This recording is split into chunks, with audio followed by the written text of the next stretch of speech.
yi dafa temporel permanent wul exactement te loi dafa war a permanent képp ku si ñëw daal si war a mën a tënku allant dans ce sens donc regroupant tous ces justement impairs jàpp nga ni aujourd'hui donc c'est ces sages jiital njiit ba di ki nga xam ne que moo di Badji Camara ont pris leur responsabilité allant dans ce sens ni daal di war a mën a jël une décision qui toutefois wala daal di war a mën a contrecarrer ki nga xam ne que moo di le président Macky Sall. La décision dafa romb le respect des textes juridiques. Comme je viens de le rappeler, une disposition de la Constitution ne doit pas être personnelle, ne doit pas être aussi temporaire. Ok. À moi, c'est du droit. Ok. Ces dispositions doivent être générales d'abord et ensuite doivent être permanentes. Donc, dans le Code des rencontres, le Conseil constitutionnel l'a rappelé. Mais alors, c'est du droit, c'est textuel. Ok. Mais le Conseil constitutionnel est allé au-delà de ça. Il faut le sukkandiku exactement. Non, les dispositions, ça c'est les règles juridiques de base. Okay. Ça c'est les principes généraux. Donc le Conseil constitutionnel est allé au-delà justement de ça. Donc après l'année loo xam ni Conseil constitutionnel teg na si baaraamam peut-être pour daal di war a mën a contrecarrer le président Macky Sall. fa laay ñëw. Ok, allez-y. Il n'est pas le Conseil constitutionnel yemul lekk ci rétablir. Faire respecter les principes généraux du droit. Le Conseil constitutionnel lu mu def. Dafa restaurer ce qu'on appelle l'état de droit. Ok. Et la démocratie.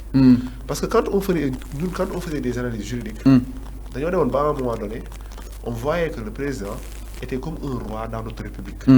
C'est-à-dire le président, même un roi, il a créé un régime parlementaire. Soit par exemple Grande-Bretagne, Jean Santerre, en 1215. Le roi a tout le monde. Mais fini au Sénégal, dañoo dem ba à un moment donné président dafa amoon doole bu extraordinaire ci biir dëkk bi. Pourquoi je dis le Conseil constitutionnel a restauré l'état de droit. À travers cette décision, on se rend compte que le président de la République effectivement avait des limites. Parce que ici, il est tenu de respecter cette décision de justice. Pourquoi? Parce que la Constitution dit que les décisions du Conseil constitutionnel ne sont susceptibles d'aucune voie de recours. Ok. C'est-à-dire, l'article 92. L'article 92 de la Constitution. Il ne peut pas déroger à cette décision du Conseil constitutionnel. Alors, on a limité donc le pouvoir du président. Alors que jusque le président du Japon au Sénégal, on a maîtriser. Donc aujourd'hui, on voit que le Conseil constitutionnel, à travers cette décision, on a une petite limite du président de la République. Okay. Mais indépendamment de ça, le Conseil constitutionnel a encore rétabli l'état de droit en faisant respecter la hiérarchie des normes. Parce qu'ici, on était dans une loi où nous voté pour réviser l'article 31 de la Constitution, une loi constitutionnelle. Ismaïla Madior Fall, on respecte ci xam-xam moom mais bon instant yi moom xam-xam daa mel da ko féete boor parce que soo faree rek sa xam-xam day biaisé. Dafa ne le Conseil constitutionnel n'est pas habilité à contrôler une loi boo xam ne assemblée ñoo ko jël. Conseil constitutionnel à travers sa jurisprudence effectivement daanu ko def mais il y a ce qu'on appelle en droit un revirement de jurisprudence.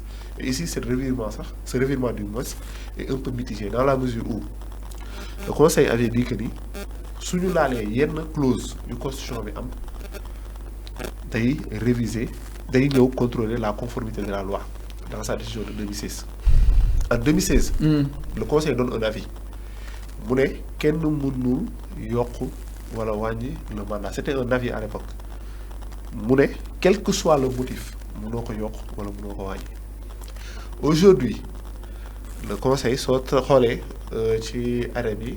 Le premier article, le Conseil constitutionnel dit d'abord, mon atelier. Deuxièmement, il juge la conformité de la loi par rapport à la Constitution, ce qui est un principe fondamental d'un état de droit, c'est-à-dire le respect de la hiérarchie des normes. Mais pour rétablir aussi l'état de droit, c'est une femme. C'est une femme. Si on le considère à 20, le Conseil constitutionnel pouvait fixer une date. Effectivement, nous pouvons fixer conformément à requérant yi niñ ko laajee. Mais on est dans un état où il y a une séparation des pouvoirs. Le Conseil constitutionnel peut contrôler l'article 31, limiter le pouvoir de l'organe législatif, limiter le pouvoir du président de la République, outrepasser ses fonctions. Parce que l'article 31 dit que c'est le président qui a convoqué le code électoral avant la date.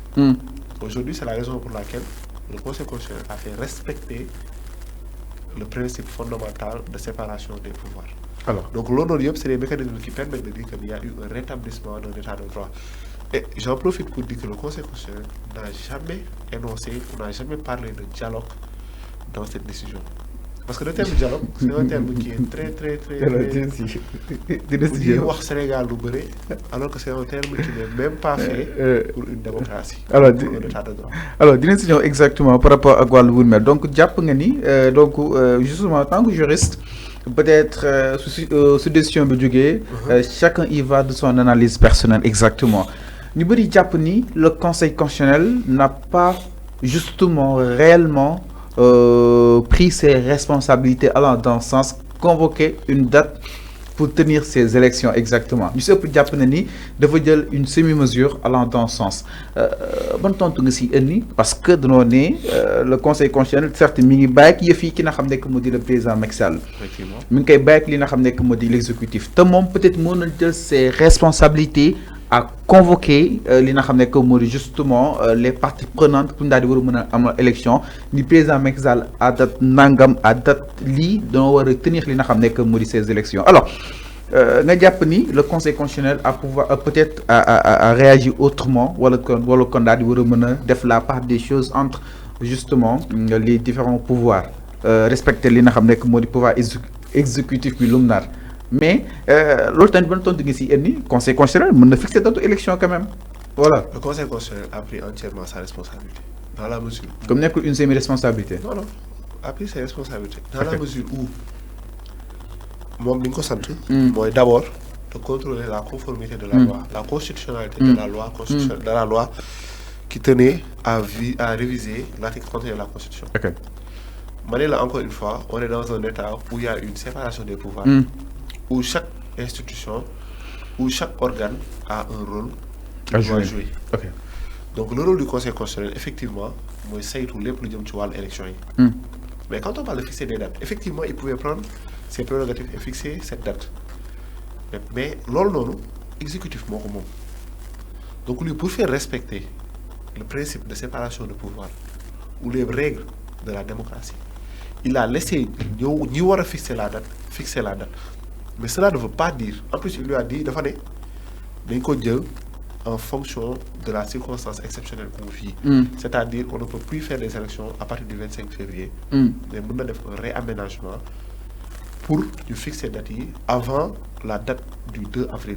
Parce qu'il précise que le président de la République ne peut pas être toujours présent après le 2. Donc il serait plus judicieux d'organiser les élections avant le 2. Et pourtant, on est toujours qui fourchette. Pourquoi? Parce que le jour du scrutin, le jour du vote, on a 30 à 45 jours pour organiser les élections. Donc, on est toujours qui fourchette qui nous permet aujourd'hui de continuer sur l'élection sans problème. Alors, donc, c'est clair. Donc, le Conseil constitutionnel, donc, peut-être le président Macky Sall pour si wàllu wu nu mel ñi daal di war a mën a tenir li nga xam ne moo di élection présidentielle yu li nga xam ne moo di 25 février à tout 2024 daal ko yóbbu si benn bés exactement. Mais en ce qui concerne la date du 15 décembre la si forclos élection yi boobu décret boobu noonu annulé nañ ko. Mënuñu ko amal li nga xam ne le 15 décembre. Non, date du 15 décembre, c'est mort. Parce que pourquoi? Le Conseil constitutionnel, il a annulé. Il a annulé cette date. Mais le président Macky Sall, donc date instant bi bu gën a adéquat. Non, c'est pas un pouvoir discrétionnaire, c'est une compétence liée. Pouvoir discrétionnaire, moi, je xool lu ko neex mu defee. Ok. Le président Macky Sall instant day regrouper les parties prenantes ñu daal trouver solution par rapport à la date. Mais non, nekkul dialogue, loolu consultation. D'ailleurs, dans son communiqué, consultation, si. Pourquoi? Parce que quand on parle de dialogue, on appelle tous les acteurs politiques. Or ici ceux ñu war a woo mooy ñoo xam ne jàll nañu bokk nañu ci élection yi ñoom ils se concertent surtout ñu déposer la requête pour fixer une date histoire de tenir les élections dans une date ci benn date bu propice date boo xam ne ñëpp dinañ ci am njëriñ. Alors c'est clair par rapport ak li nga xam ne que moo di précision yi donc fu mu toll nii nag président Macky Sall donc mi def li nga xam ne que moo di ay concertation allant dans sens peut-être pas pour daal di war a mën a tenir li nga xam ne que moo di élection yi sànq aussi coow li ba tey yaa ngi ko doon préciser nee naa leen si daal di ñëw est-ce que le conseil constitutionnel jëlul en compte par rapport ak dialogue président Macky Sall bi. ban dialogue. dialogue président Macky Sall woote. non rien à voir. jëlu si compte. ban dialogue bu mu woote nii. dialogue bi mu wootee peut-être pour ñu daal di war a mën a waxtaan laataa ñoo daal di amalaat li nga xam ne moo di le processus. le conseil constitutionnel il est dans ses prérogatives le conseil constitutionnel on lui demande de contrôler lépp dem ci wàllu élection. ay nit ñëw laaj ko. ne ko ñun comme te yow fii yaa fi juge wala yaa war a contrôler la conformité de la constitution. ak lépp lu dem ci wàllu élection am nañu problème bi mooy à 10 heures du début. Campagne bi le président de la République changé na la date des élections donc yow dañ la bëgg laaj ndax cette loi elle est conforme à la constitution. moom il est dans ses fonctions il dit que non cette loi n'est pas conforme à la constitution. et c'est dans ce sens donc je pense pas que dafa jël en considération le dialogue. je pense que dafa utiliser ses prérogatives pour parler de droit. mais quand même organiser les élections dans les plus brefs délais. exactement plus bref délai si loolu lañ si war a mën a dégg nii. Sénégalais tamit bëgg nañ nga expliquer leen ko Yaxya. Plus bref délai du c'est un langue c'est waxul plus bref délai. dans les meilleurs délais waaw. bref bi sax moo tane meilleur bi wax dëgg fa neex yàlla. loolu c'est de l'euphémisme. c'est-à-dire bu ñu fàttalee ay conseil constitutionnel ay président de la République ñooy ay institutions lañ. seen décision yi dafay am orma day respecter. donc il y a des termes qu'il faut utiliser le conseil constitutionnel il ne va pas utiliser plus bref délai. C'est pas un terme bu ñuy utiliser ci ay décisions de justice. Donc c'est pas un terme bu ñuy adressé à un président de la République. donc li mu wax xanaa nit yi bañ ko dégg. mais dans les meilleurs délais c'est du français juridique. mais meilleur délai c'est lan la si lu mën a comprendre exactement Yaxya. mooy le délai le plus adéquat parce que bu ñu fàttali loolu c'est le considérant 20 après avec le considérant 20 et le considérant 14 on a une réponse le considérant 14 dit mënul excéder 2 avril le considérant 20 dit les meilleurs délais donc on a cette fourchette. Et à travers cette fourchette. On est sur le 2 avril. Donc, on parce que le 2 avril, vacances du pouvoir d'ailleurs. Ok. Vacances du pouvoir, mais le 2 avril, on est dans une autre circonstance. Dans la mesure où le président de la République, il n'est plus élu à cette date parce que nous, nous connaissons et donc le pouvoir exécutif, le président de la République, la présidence, elle est vacante.